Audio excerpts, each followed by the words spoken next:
영상을 시청 및 청취해 주시는 모든 분들 안녕하십니까? 오늘의 구절은요. 어, 다니엘 7장 다니엘서 7장 19절에서 22절입니다. 다니엘서 7장 19절 22절 제가 읽도록 하겠습니다. 자, 이에 내가 넷째 짐승에 관하여 확실히 알고자 하였으니 곧 그것은 모든 짐승과 달라서 심히 무섭더라. 그 이는 쇠요 그 발톱은 노시니 먹고 부서뜨리고 나머지는 발로 밟았으며 또 그것의 머리에는 열 뿔이 있고 그 외에 또 다른 뿔이 나오매 새 뿔이 그 앞에서 빠졌으며 그 뿔에는 눈도 있고 큰 말을 하는 입도 있고 그 모양이 그의 동류보다 커 보이더라. 내가 본즉 이 뿔이 성도들과 더불어 싸워 그들에게 이겼더니 옛적부터 항상 계신 이가 와서 지극히 높으신 이의 성도들을 위하여 원한을 풀어주셨고 때가 이름에 성도들이 나라를 얻었더라. 자, 어, 다니엘의 계시 중에 예수님의 재림 전에 이 땅에 생기게 될 마지막 세상의 왕국에 대한 이야기입니다. 마지막 세상의 왕국에 대한 이야기. 다니엘은요, 바빌론의 느부갓네살 왕 때에 꿈과 계시를 통해 생겼다가 사라질 이 강대국들, 어떤 왕국이죠, 그러니까 강대국들. 그 다음에 이제 이거 플러스 유대인의 시간표, 뭐 여러분 들어보셨을 겁니다. 70일이라고 이야기를 하죠, 보통. 유대인의 시간표를 다 보고 해석을 얻은 사람입니다. 보통 이제 바빌론 이후에 뭐 이제 아시는 분도 아시겠지만은 바빌론 이후에 그 다음에 보통 뭐 메데파사라고 이야기가 되죠. 언급되어지는 페르시아. 한번 적어볼까요? 페르시아. 그 다음에 이제 뭐 그리스. 그 다음에 이게 로마. 뭐 로마는 뭐 동로마, 서로마로 쪼개지죠. 예.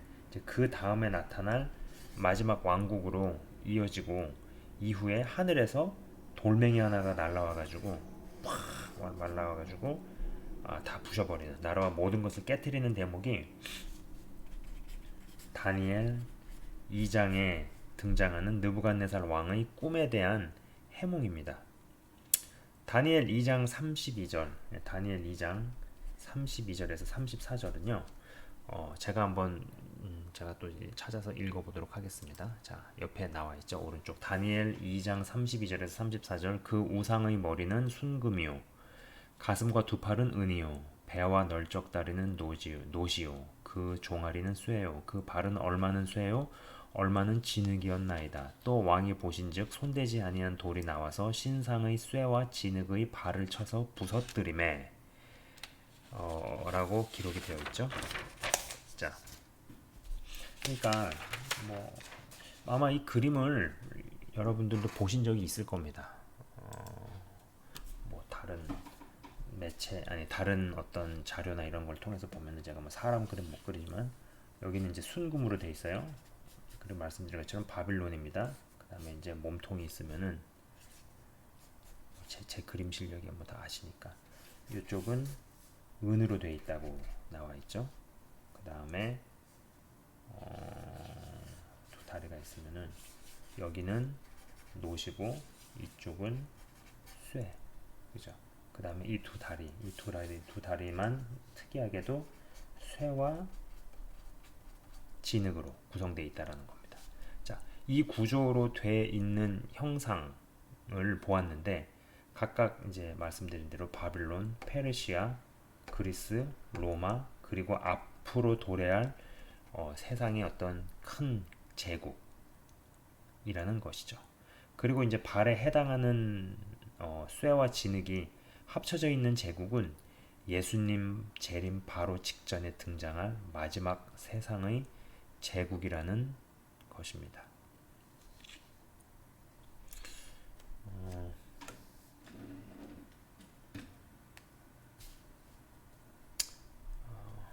네, 잠시만요. 카메라가 조금 이상해서 각도가 조금 어떤지 모르겠네요. 자, 저는 이제 이 부분을 생각해 볼 때 혼종을 만들게 됨으로써 혹은 혼종을 만들려 하는 시도가 본격적으로 일어나는 때에 하나님께서 쓸어버릴 수밖에 없으셨던 노아의 때를 생각하곤 합니다. 그리고 저 쇠와 진흙이 같이 가는 나라는 오늘 본문에 읽어드린 구절의 넷째 짐승에 해당한다 라는 것이죠. 본문 구절에도 모든 짐승과 달라서 심히 무섭더라고 기록이 되어 있었죠.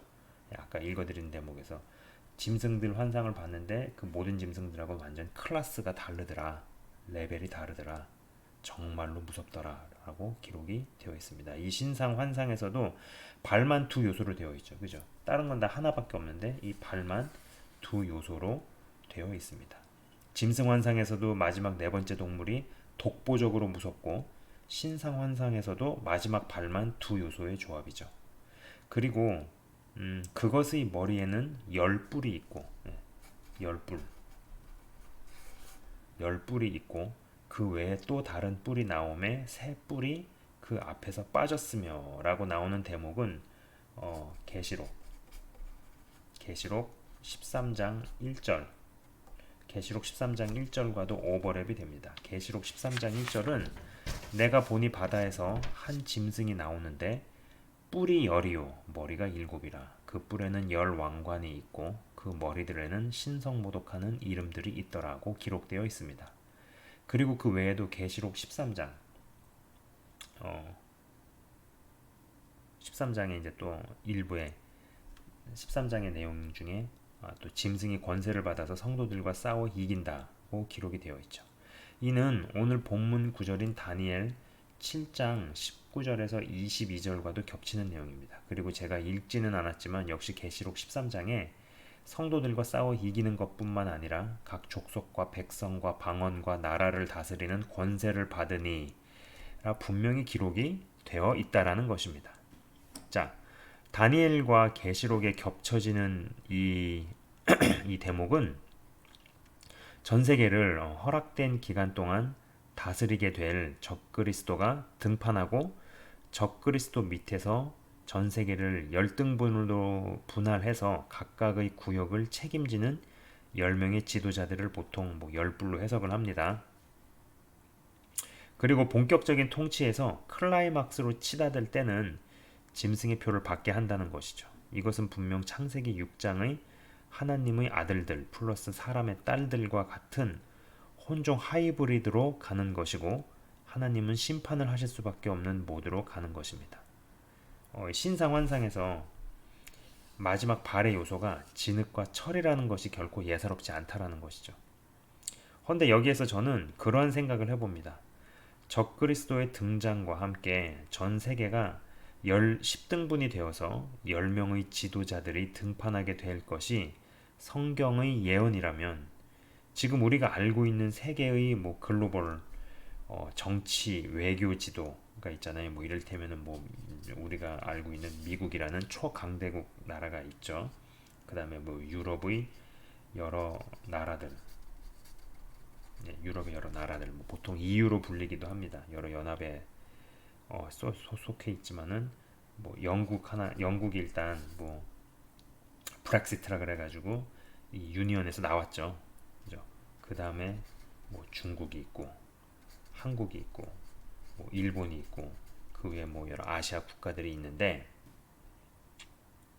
등등의 여러 나라들로 구성되어 있는 세계의 글로벌 정치 외교 지도 그리고 이제 나라들 사이에서 경험되는 여러 압력들과 긴장들 사이에서 무슨 일이 터지고 벌어져야 적그리스도가 혜성처럼 등판을 할 수 있는 환경과 배경이 만들어질까 라는 것이죠.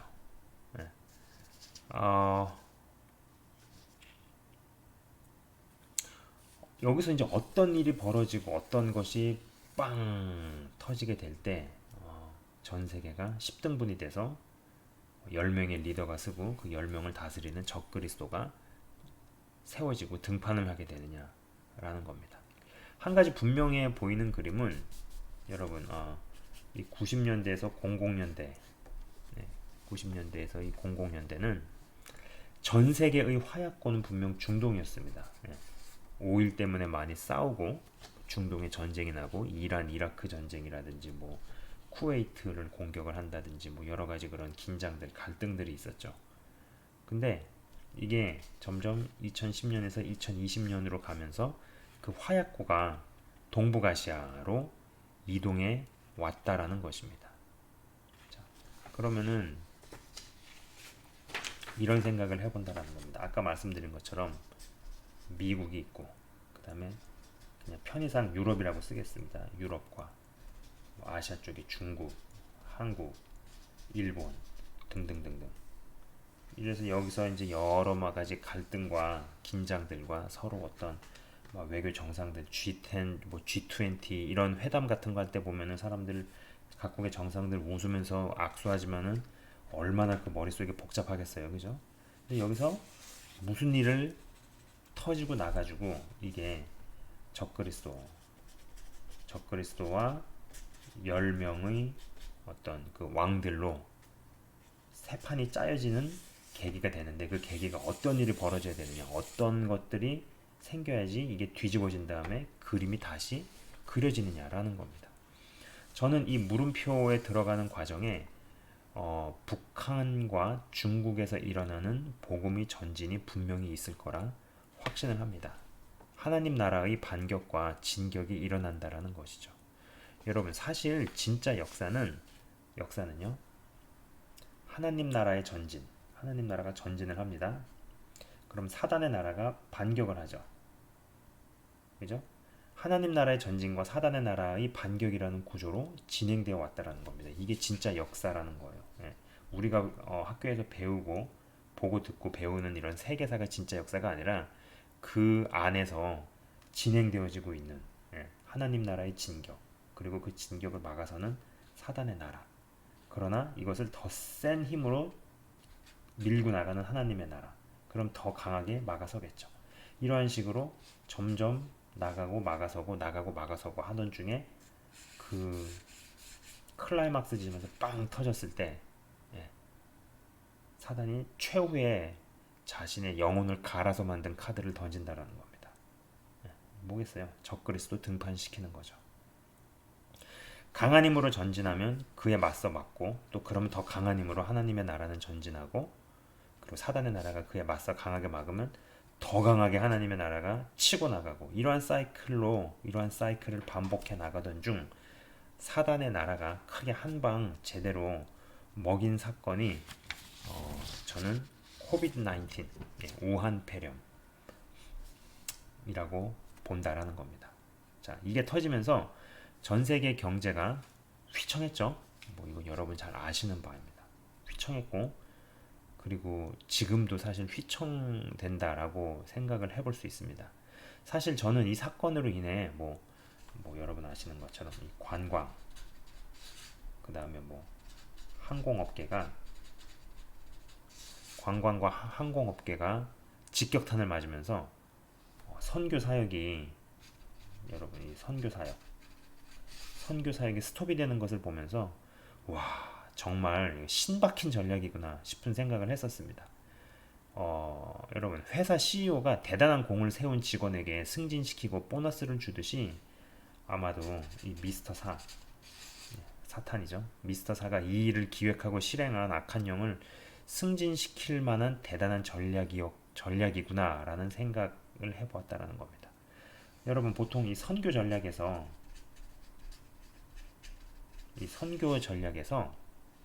현지에 가 있는 장기 선교사들과 짧은 기간만 와서 사역하고 돌아가는 단기 선교 활동을 오는 사람들의 협력과 팀워크는 거의 공식화되어 있죠. 장기 선교사들의 현지 경험들과 해박한 지식 및 언어와 단기 선교 팀원들의 틀에 박히지 않은 시각과 담대함 등등의 요소가 시너지를 일으켜서 서로가 서로에게서 도전을 받고, 또한 장기 선교사들은 단기 팀을 돕고 섬기는 중에 도전을 받고 회복을 경험하고 힘을 얻는 경우는 많이 보고되었기 때문에, 이러한 형태로 단기 선교사와 장기 선교사의 어떤 공조, 콜라보레이션, 이러한 형태, 이러한 어떤 팀워크는 전 세계에 보편적으로 자리 잡은 선교 전략인데, 코비드 19이 이것을 건드렸습니다. 저는 이 일이 사단의 반격이라고 봅니다.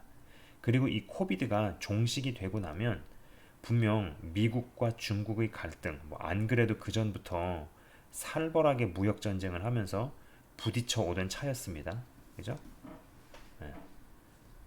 여러분 생각을 해보세요. 이 트럼프가 몇 년에 걸쳐서 아주 고생하면서 경제를 살려놓고 회복을 시켜놓으니까 이 코비드 한 방으로 한 방에다 털어먹었죠. 예. 트럼프가 지금 굉장히 뿔따구가 나 있죠. 예. 미스터 트럼프 그분이 지금 굉장히 화가 나 있죠. 뭐 벌써부터 삼경의 손해배상을 물리겠다는 말도 들리고 있습니다. 여러분 삼경이라는 돈 생각해 보셨어요? 저는 이게 뭐 수치가 감이 안 와요. 예. 억 다음에 이제 조가 있고 조 다음에 경인데 9,999조 다음에 1경인데 보통 이제 대한민국의 1년 예산이 400조라는 이야기를 하죠. 예. 5천만의 사람이 1년간 먹고 사는 비용이 400조입니다. 그죠? 그러면은 이게 400조면은 한 20년 잡아도 그래도 8천조잖아요. 예. 5천만의 사람이 20년간 먹고 사는 돈이라고 해도 8천조인데 이게 뭐야 이게. 그 다음에 그게 더 넘어가 가지고 1경 어휴 뭐 계산이 안 되는 액수예요. 상상이 안 되고. 근데 3경을 손해배상을 하겠대요. 저는 이 말이 그냥 손해배상을 하겠다라는 얘기가 아니라 그냥 너네를 없애버리겠다 이렇게 들립니다. 그리고 뭐 좀 갚을 돈이 없으면 우리는 땅도 받겠다. 우리는 땅도 받는다는 말도 나옵니다. 예. 그 저는 이게요. 중국 쪽에서 이 코비드의 원인을 자꾸 딴 데로 돌리고 이유를 딴 데서 찾고 이상한 소리를 그러니까 그게 속된 말로 그런 거죠. 막 배째라로 나오니까 자꾸 그렇게 배째라 하면은 정말 배를 째버리겠다. 저는 이렇게 들린다는 겁니다. 물론 이제 양 국가에서는 굉장히 외교적인 수사로 서로 주거니 받거니 이야기를 하고 있지만 한쪽은 배째라로 나가고 있고 자꾸 그렇게 배째라는 식으로 나오면은 정말로 너희 배를 째버리겠다 라는 식으로 들린다라는 겁니다. 모르겠어요. 제 귀에는 그렇게 들려요. 그런 것들을 보면서 조만간 그 전에 하던 하나님 나라를 막아선 사단의 나라보다 더 센 힘으로 하나님의 나라가 진격을 하겠구나라는 생각이죠. 그리고 그 시기가 성큼성큼 다가오고 있다라고 생각이 된다라는 겁니다. 예, 다가오고 있는 것 같아요. 자, 세상적 시각에서도 이미 전 세계의 화약고가 중동에서 동북아로 이동했다는 이야기를 합니다. 그리고 적그리스도의 등장과 전 세계가 열등분으로 나뉘어서 10명의 지도자들이 그러니까 열왕이죠. 10명의 지도자들이 세워지는 일이 벌어지기 전에 반드시 미국을 위시한 나라들과 중국 진영의 싸움 그리고 여기에서 이제 북한이 건드려지는 과정들이 먼저 선행될 것이라는 것이죠. 자, 이러한 것들을 봐도 하나님의 말씀 성취를 향해서 달려가고 있구나 라고 생각을 해야 할 것입니다. 자, 오늘은 제가 여기까지 이야기를 해보도록 할게요. 잠깐 제가 기도하고 마치도록 하겠습니다. 하나님 아버지 감사합니다. 말씀의 성취를 향해서 쉼없이 일하시고 졸지도 주무시지도 않고 일하시는 하나님을 찬양합니다. 하나님 아버지 하나님의 말씀은 반드시 이루어집니다. 반드시 성취가 되어집니다. 이러한 가운데서 영상을 시청 및 청취하시는 모든 분들이 꼭 큰 그림을 볼 수 있도록 하여 주시옵소서. 많은 분들이 자신의 문제 그리고 개인의 어떤 갈등과 그리고 믿지 않는 가정의 구성원들을 위해서 기도하고 그리고 어떤 그러한 개인적인 부분에서 조금만 벗어나는 그런 한계에서 바라보고 부르짖고 기도합니다만 그러나 그것을 더 넘어서서 하나님의 큰 그림을 보며 하나님의 큰 그림 가운데로 들어가고, 그리고 큰 그림의 한 퍼즐과 한 역할을 감당하고도 남는 그러한 인물들 될 수 있도록 이끌어 주시옵소서. 아버지 감사합니다. 주님 감사합니다. 그러한 일들이 지금 벌어지려고 하고 있습니다. 점점점 심화되는 미국과 중국의 그러한 갈등과 긴장들, 심상치 않게 흘러가고 있는 이러한 부분들. 그러나 이러한 일들은 전 세계가 열등분으로 나뉘어져서 열왕이 세워지고, 그리고 그 열왕을 다스리는 적그리스도가 등판하기 전에 반드시 벌어져야만 하는 일입니다. 그렇기 때문에 이러한 것을 두려움의 눈으로 보는 것이 아니라 하나님 말씀 성취가 되는 그런 과정 중에 큰 그림 안에서 볼 수 있는 믿음을 허락하여 주시옵소서. 우리가 이 모든 것을 보면서도 마음이 평강과 주님 주시는 평안함과 감사함과 기쁨으로 가득 차기를 원하며 마음에 더욱더 굳건한 하나님의 거하실 수 있는 그러한 성전이 완성되어지기를, 세워지기를 간절히 간구합니다. 영상을 시청 및 청취하시는 한 분 한 분에게 진정한 영적인 복을 허락하여 주시옵소서. 영적으로 더욱더 단단해지며 자라나게 하시며 하나님께서 그려가시는 큰 그림의 한 역할들을 담당하고도 남는 믿음의 귀한 하나님의 사람들을 하나님께서 이끄시고 세우실 것을 믿고 확신합니다. 주님 감사합니다. 주님 한 분 한 분을 이끌어 주옵소서. 예수 그리스도 이름으로 기도드리옵나이다. 아멘. 지금까지 시청 및 청취해 주셔서 대단히 감사합니다.